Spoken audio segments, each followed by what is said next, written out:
What's up guys, Ollie Effect here, back at it again with another 4K review. And today we have the second part of my review of the Kill Bill, but now we are reviewing Volume 2 of Kill Bill on Steelbook, of course. Now before we get into the review, let's go ahead and take some close-ups of how the Steelbook looks. A lot of people didn't like it, but I think it's pretty cool. I want to show you some of the cool little details that they put in this. So immediately, as soon as I put this disc in, I noticed that this movie is substantially crispier than the one previously. I find that this movie kind of leaned away from that super over-stylized aesthetic of like a grindhouse kind of film with like super big halation and super big blooms. Now this movie does have that, but I feel like they dialed it back a little bit, and by doing that they allowed this movie to kind of breathe a little more and be a little bit less grainy. And I found that a lot of shots in this movie were a lot more crispier, a lot more sharper, and a lot more appealing to someone who looks at 4K movies. I immediately noticed that the bride looked a lot sharper when she opens up the movie with the monologue in the very beginning, and it's black and white.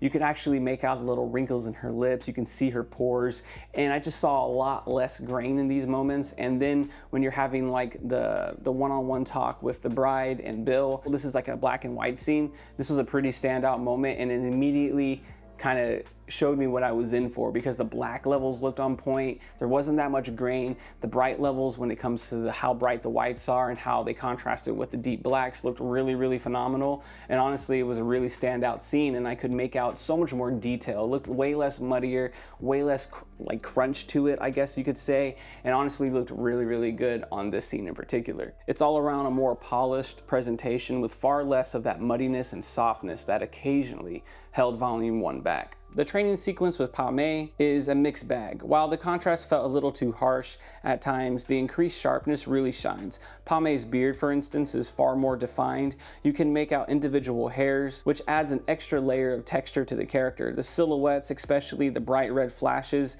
those look incredible against the deep blacks, creating a striking visual style. A scene that actually showed a bit of an upgrade was specifically when the bride's coming up from like the coffin area and she's coming up from the ground. I remember a long time ago I was watching like the Blu-ray, it might have been the DVD honestly, but I wasn't really able to make out what was happening as she was going up through the dirt. But in this one, you can literally see everything. There's so much more shadow detail, and you can really make out like kind of like what's going on in the roots and stuff of the ground and the dirt that she's coming out of. Probably the biggest standout moment in this whole movie is going to be the fight scene that happens in the trailer. That scene overall is just really good when it comes to the sound, when it comes to how visually striking everything looks. Anytime they're fighting and you hear just a punch or a slam through a wall, you can hear every single piece of wood break, you can hear glass shattering, you can hear just the punches. They have really big impact, and I felt that the sound design really took those fight scenes to the next level. Another thing that looked really good is when they were fighting and you have the close-ups of Elle right after she got her head in the toilet and she's dripping with water.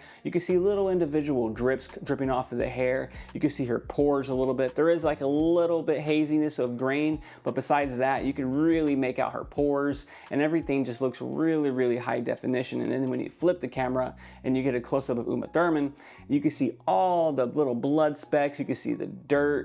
It's just really full of detail. You could also make out a lot more detail in Bud's trailer. You can see all the grime on the carpet, stains on the carpet. You can see dirt on the cabinet, dirt on the walls.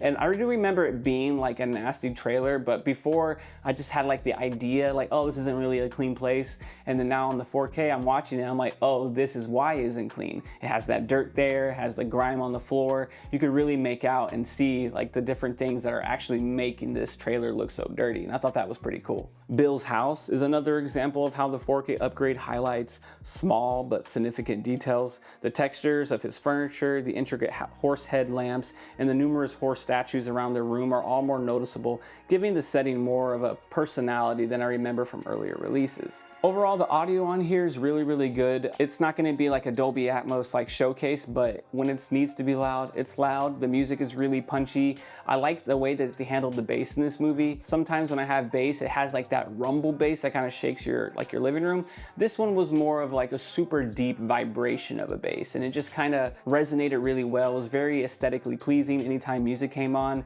and overall I felt like the sound did its job. It was nothing too crazy, but honestly it was loud and impactful, and I really enjoyed the whole sound that I got out of the movie.